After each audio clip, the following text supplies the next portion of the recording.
Hi guys, this is gsm.com and I'm here with the Blackview Ultra Plus for a full review. This is one of the best done iPhone 6 Plus clones I've seen, which you can see by the design at the back. It was launched a few months ago and it comes in black or silver. The company Blackview comes from Hong Kong. They were founded in 2013 and their motto is smartphone for everyone. The price of this model is around $112 or $120 on AliExpress, and the phone comes with lots of accessories. As you saw in the unboxing, it includes an USB OTG cable, a case, a bumper and a screen protection. Now let's talk about the design because it totally screams iPhone 6 Plus. It resembles both the iPhone 6 Plus and the 6s Plus, only it's made of plastic this time. We even have the antenna cutouts imitation here at the bottom and top, and the buttons feel a bit flimsy, so if you pass your finger on top of them you feel that they have a slight movement.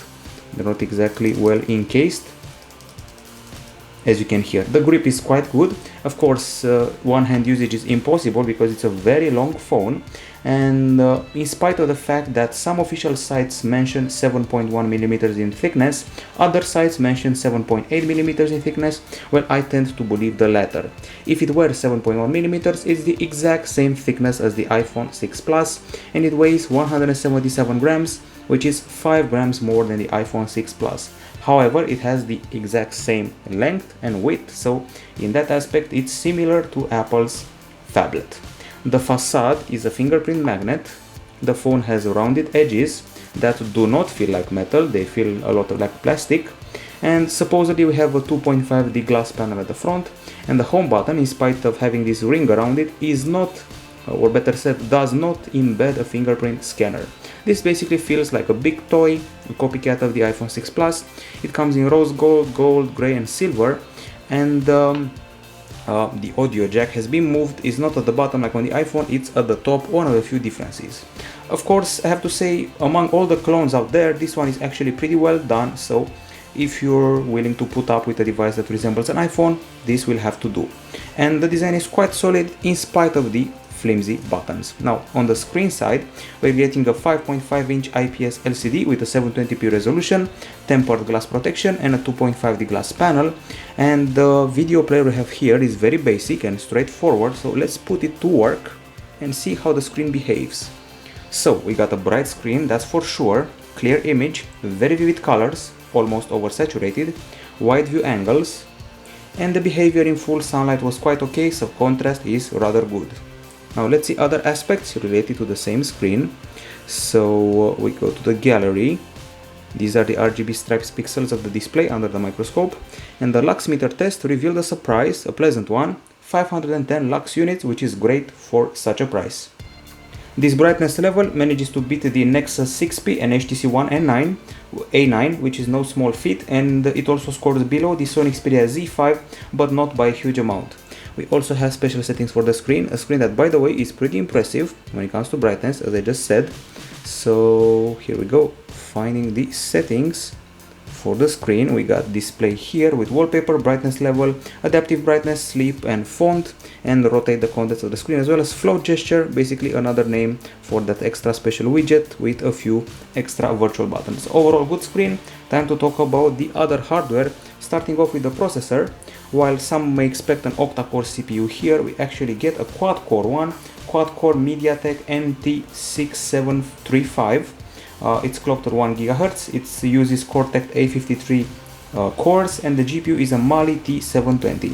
This is a rival of the Snapdragon 410, and it's a 64-bit CPU accompanied by 2 GB of RAM and 16 GB of storage, as well as a micro SD card slot. This model, even if you open up a ton of apps, well, it doesn't have any lag and it's able to open apps from the get-go pretty fast, as you can well see here. And of course it also runs games like Choppa and Riptide GP2, which is the game we usually test in our reviews. So no lag, fluid interface, good performance considering the price. It's not as snappy as a flagship, of course, but for the price tag, performance is quite good. Now let's see what the gaming is like. So far so good. I'm looking for frame drops, if there are any. Looking for nice graphics, good control. So control seems okay, the water is rendered nicely. Apparently there's a new Riptide title coming in August, so let's rejoice. No frame rate drop, no weird texture, no missing pixels, so gaming is a-okay. Of course, we also have benchmarks, we can never forget about them. So let's talk about a few of them. We obviously did the whole battery of tests. For example, in Quadrant, we were at about the same level as the LG AKA and the Huawei P8 Max, for example, while in N226, well, here we were around the same area as the iHunt X200, or even beat it in a few tests, and we surpassed the Coolpad Modena in quite a few tests. The Gfx Bench scores, well, were a bit underwhelming because we scored almost at the bottom of our all-time table, so around the 100th place, which is certainly no compliment for the GPU here. So the graphics department is kind of unimpressive, but the benchmark, well, let's say decent. Now, on the front of the temperature, we achieved 35.5 degrees Celsius after running the benchmark Gfx Bench, which is quite intensive, and then after doing some gaming, we got to a bit of overheating with 42.5 degrees Celsius, which surpasses the usual limit, but not by a huge amount. So when you're gaming for 15 minutes or longer, you should expect a bit of overheating. Now, as far as the battery goes, quite a generous unit, 3180 mAh, while the iPhone 6 Plus had a 2915 mAh unit, and the charger bundled here is a 5V 2A unit. Now let's see how this phone did in our HD video playback test. Okay, so here we are with 7 hours and 53 minutes of continuous HD video playback time. It's a modest result, but it beats the Huawei P9 Lite, the Asus Zenfone Zoom, and scores below the HTC One A9. In the PC Mark test, we actually did pretty fine, 7 hours and 54 minutes. This is superior to the Xiaomi Mi 5, very neat Tor, but scores below the iHunt X200. Sadly, the charging is kind of long, 3 hours and 27 minutes, and it's among the last 10 phones out of 100 we tested, and at least it's superior to the Huawei P9 Lite as a constellation. Now it's time to discuss the settings again, because we have special settings for the battery. We have intelligent standby intelligent power saving and battery saver. As you can see, those are the only options to play with when it comes to battery savings. Overall, a good battery, but not the charging. Now we talk about acoustics. We have two grills at the bottom. Only the right one is actually the speaker. This one is only for decorative purposes, and the music player is rather stock. You can see it here. That's the interface. It couldn't find songs except for when you look for them. And we also have a run-of-the-mill sound effect area, the equalizer, with options related to genres, 5 custom channels, bass boost, surround sound, and preset reverb, to name just a few. So let's actually listen to some music. Here we go.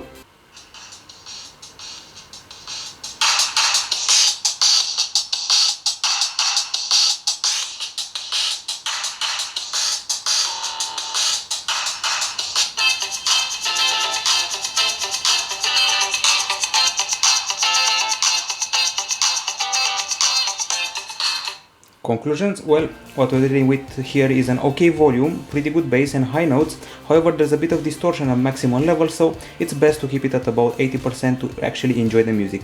I also like the way the guitar is rendered here, and we also did a decibel meter test, achieving a pretty good 85.9 decibels at both the front and the back. This beats the Sony Xperia M5, the LG G3, and even the iPhone 6. Specialized acoustic settings are here, of course, and we got them here. Sound enhancement, there's BES audio enhance, BES loudness, and BAS surround also here. Plus a very nice looking widget that lets you start playing again or stop playing like that. So cute widget in the end, and nice acoustics. Now as far as the headphones go, they're pretty basic and pretty straightforward, but the remote is very compact and nice looking with a single button. I have a flat wire that doesn't tangle, and a pair of headphones that sit comfortably in the ear. However, they're echoey, they have a muffled sound, but they're quite loud and have an okay bass. Now let's connect the headphones to this handset and open up the FM radio app, which can be seen here, has a basic interface, and found the stations pretty slowly, if we're being honest. Okay, so acoustics are okay, not much to object here. Time to discuss the cameras. So we have a 5 megapixel shooter for the selfies, and a 30 megapixel shooter at the back, pretty generic, a bit protruding with an LED flash, and the Sony IMX164 sensor, which is actually present on the Yumi Fair phone. Now the camera app starts up pretty slowly, as you can well see, and let's check out the options, although you've seen them a million times before because they're stock and very basic. So we got normal capture, face beauty, panorama, multi-angle, and of course at the top we also have HDR, and we also have this feature that takes multiple shots, around 40 of them. Then there are the main options like GPS location, exposure, color effect, scene mode, white balance. We got face detection and self timer, as well as ISO, electronic stabilization, and we can only film up to 720p, which was kind of strange to me. Okay, now the actual experience, we have a pretty slow focus change. The zoom is also too much in steps, so to say, for me. It's not fluid. Okay, and the picture taking is very slow. I mentioned slow till now, but this is actually very slow. Time to go to the gallery and see what the quality of the picture looks like, and guess what? It's a bit of a pleasant surprise, which I was not expecting. Some of the colors feel a bit too vivid, but in the end, they're actually quite nice. It was a very sunny day, but it was towards the sunset, so that made the colors even more interesting. This is actually a landscape shot with a lot of detail, nice colors and textures of these buildings. You can zoom in a lot and you'll be happy with the results. Realistic colors, good details when zooming in, nice texture of basically everything. More shots here. Even the selfies look nice, although only the skin texture and the hair texture were okay, the background was rather blurred. And here we put the HDR to work, a bit dark with a bit of sun, and then the HDR cleared up everything, which is very nice. Time to test the zoom, and as you can see here, this green is totally artificial, and that's the zoom. So this is the church at regular distance, and this is the maximum zoom level, which is very impressive if you ask me. Now this is even more zoomed, if you can believe it, so that's nice. Once again, the green is a bit burnt and artificial, but the other colors look pretty nice, and close-ups are very well detailed and not too shabby. A few more selfies and excellent texture of flowers. Applying the HDR again, multi-angle shot, and as you can see, in spite of this being a lower end of the spectrum phone, we don't have many blurred shots, which is always a good thing. The panorama was small at 3536 over 464, but pretty crisp, and even with the strong sun in front of us, we registered no problems. Some of the shots were, I would say, artsy because of their interesting color rendering. Great clarity, and there's also a good flash in here somewhere, so let's find the indoor shots of a beer with flash. As you can see, it looks quite nice. I will go as far as to say this surpasses the Samsung Galaxy S4, my own iPhone 5, and the Yumi Touch and Vernitor we tested over the past months. Those are daytime shots. We also have low light shots, so let's check those out as well. And also, not bad, these ones as well. Good lighting and texture of the cars. The lights, the street lights, were a bit fuzzy. There are a few dark shots here and there, but the images were generally pretty clear. The texture was good for the buildings, and the clarity was satisfying. The flash handled everything well, and the colors were pretty well calibrated considering the price tag of the phone, which is around $120 or even less. Okay, so that's photo quality, pretty impressive. Now on the video side of things, we shot video in 720p tops for some reason, 3GPP, 28 frames per second and 12 megapixel bitrate. Okay, so let's see some daytime videos. So I'm going to start off with this one here. Things to remember here, we're only filming in 720p for some reason, and there's a pretty bad behavior of the microphone in front of the wind. There's a lot of refocusing. Also, the image is a bit burnt, but generally the colors felt okay, and digital stabilization was decent. Details were rather poor in the distance, and once again the image is not hugely shaky, which is a good thing for such a modest camera. Once again, a lot of refocusing, some burn of the image, but an okay microphone when it doesn't have to face wind. And decent digital stabilization. That's during the day. During the night, things get really bad, and I'm talking about 9 frames per second and 4 megapers bitrate, so it's a neglectable capture. It moves in frames, the microphone remains okay. You can forget about filming in low light conditions because it's unacceptable. Even my old iPhone 3GS filmed better. Of course I'm exaggerating, but I'm not very far from the truth. Okay, so time to check out the web browser here. Things to remember about the camera: good pictures, bad videos. And here we go, let's access gsmo.com. This is the pre-installed browser. As you can see, it has a mid-level speed, not too fast, not too slow, while its benchmarks are rather poor. I'm talking about Velamo and SunSpider. The keyboard is stock for Android Lollipop in this case. And as far as connectivity goes, this is a dual SIM handset with micro SIM card slots for GLT with a download speed up to 150 megapers. There's GPS, Bluetooth 4.0, micro USB 2.0 right here. There's Wi-Fi, USB OTG, and I noticed that the Wi-Fi signal is never full even when you're sitting close to the router. Well, at least it doesn't drop like other phones from China. Now, as far as the phone calling goes, the calls are clear but not very loud, and the signal was quite okay. We also did some speed tests, and let's see what came out. So here we go. This is the Wi-Fi test, and in the Wi-Fi test we scored 49 megapers in download and 25 in upload, while in the 4G test we scored 59 megapers in download and 42 in upload. So these may seem like good results, but compare them to other phones we tested recently and you will not be impressed. Time to talk about the software, and let's see what we're dealing with here. So we're running on Android 5.1 Lollipop with a custom UI on top. There's no app drawer here, all the apps are on the home screens. We have a dock area with 4 main apps, and we have flat icons, also pretty colorful. The setup of the buttons is interesting. So we have this home button here, we got a back button and a menu button like in the old days. Okay, other than that, well, if you keep the home screen pressed, you'll be able to see the widgets, all of them stock. If you press the menu button in the home screen, you get desktop edit with wallpapers, desks, effects, and themes. Those desks are actually full screen widgets like those ones for the music and for the photos, with a timeline for photos and shortcuts to their features. And other than that, let's see what else. Desktop settings. Magic finger is basically a very childish feature. Once you tap on something, you'll get a funky effect like little stars blowing out of it, and I'm going to turn it off because it's very childish.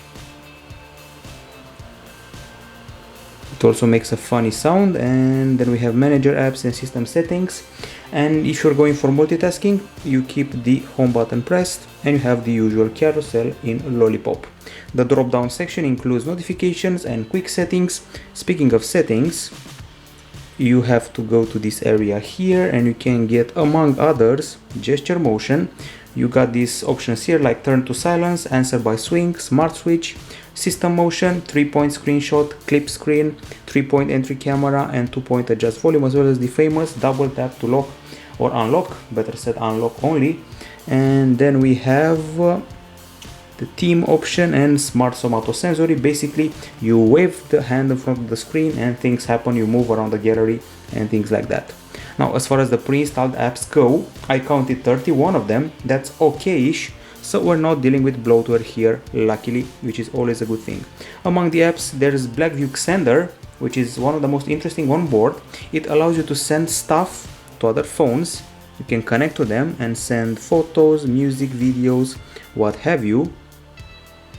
Create a group, join a group, connect to a phone, use a QR code or a special IP, and then you're all set up and connected to another device, and the transfer can be on its way. And of course, you also have themes, maps, music, Play Store, the usual suite with a to-do app also included. Okay, I guess it's time for the verdict for the Blackview Ultra Plus, one of the best done clones I've seen for the iPhone 6 Plus and iPhone 6s Plus lately. Now, the pros and cons. On the pro side, it remains an affordable device with a good display, no lag, a good PC mark battery result, okay acoustics, nice pictures, and no bloatware. On the cons side, the buttons feel a bit flimsy, there's no fingerprint scanner in spite of the appearance, and the GPU is rather poor. There's a bit of overheating in the games, the higher end games. Also, the charging is kind of long, headphones were underwhelming, and video capture is pretty poor and only in HD resolution. Connectivity also didn't blow us away. Now, things to remember here. If you're willing to settle for an iPhone clone, this is a pretty solid one as far as multimedia goes, especially. It has a good price and it has solid pictures, a decent PC Mark battery life, and also it has a good screen, actually quite bright. All the review was ran at this level of brightness and it can go much higher, so that's impressive. The acoustics aren't half bad, so if you're going to consume media on an iPhone lookalike, the Blackview Ultra Plus is the model to do it on. Of course, things to remember, it films pretty badly, it gets overheated in high-end games, so you should only try casual games on it. If you don't have enough money for an iPhone, you can spend only around $112 or $120 on this one on AliExpress and other retailers. And this is it from jsndon.com. This has been the review of the Blackview Ultra Plus. Bye bye.